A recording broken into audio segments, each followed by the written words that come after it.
ତାଙ୍କ ପାଇଁ କାହିଁକି କେବଳ ପୋଲିସ ବାଲା ଆଉ ଜହ୍ନ ମାମୁଁ କାହାଣୀ। ନିସ୍ୱାର୍ଥପର ଭଲ ପାଇବାର ସମ୍ପର୍କ ତ ଗୋଟିଏ। କେଉଁ ପରିସ୍ଥିତିରେ ବି କେବେ ହାତ ଛାଡ଼ି ନାହାନ୍ତି ମାମୁଁ। ବାପା ଗରିବ ହେଲେ ପୁଅ ଜାଣିପାରେ, କିନ୍ତୁ ମାମୁଁ ଭଣଜା ପାଇଁ ମାମୁଁ ସବୁବେଳେ ଧନୀ। ଚକୋଲେଟ୍, ଆଇସ୍କ୍ରିମ୍, ବିସ୍କିଟ୍ସ ହଉ କି ସାଇକେଲ, ଉଡ଼ାଜାହାଜ, ପାଣି ଜାହାଜ, ମାମୁଁଙ୍କ ଅଭାବ କେବେ ବି ଭଣଜା ଜାଣିପାରେନି। ସାଙ୍ଗ ହଉ କି ଶତ୍ରୁ ଫେରାଦ ନେଇ ମାମୁଁ ପାଖକୁ ଆସିଲେ ମାମୁଁ ଦେଖାନ୍ତି ଠେଙ୍ଗା। ମଜାର କଥା, ମା' ଯେତେବେଳେ ଆଖି ବନ୍ଦ କରି କୁଟୁଥାଏ, ଗୋଟିଏ ଲୋକ ବଞ୍ଚିବା ପାଇଁ ଠିଆ ହେଇଥାଏ, ମାମୁଁ।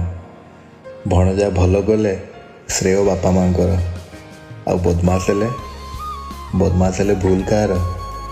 ଭୁଲ ସବୁ ସେଇ ମାମୁଁର ଭଲ ପାଇବାର। ଆରେ ଦୁନିଆ ତାଙ୍କୁ ଶକୁନି ସହ ତୁଳନା କରିପାରେ, କିନ୍ତୁ ଭଣଜାର ଅଲ୍ ଟାଇମ୍ ସୁପରମ୍ୟାନ୍ ମାମୁଁ। ଆକାଶ ଛୁଆଁ ଭଲ ପାଇବା ଉପରେ ଯଦି ଗବେଷଣା କରାଯାଏ, ଏଥିରେ ଜୀବନ ଭଣଜା ହେଲେ ଜୀବନର ଆଧାର ବା ଅମ୍ଳଜାନ। ମାମୁଁ, ମୋ ମାମୁଁ।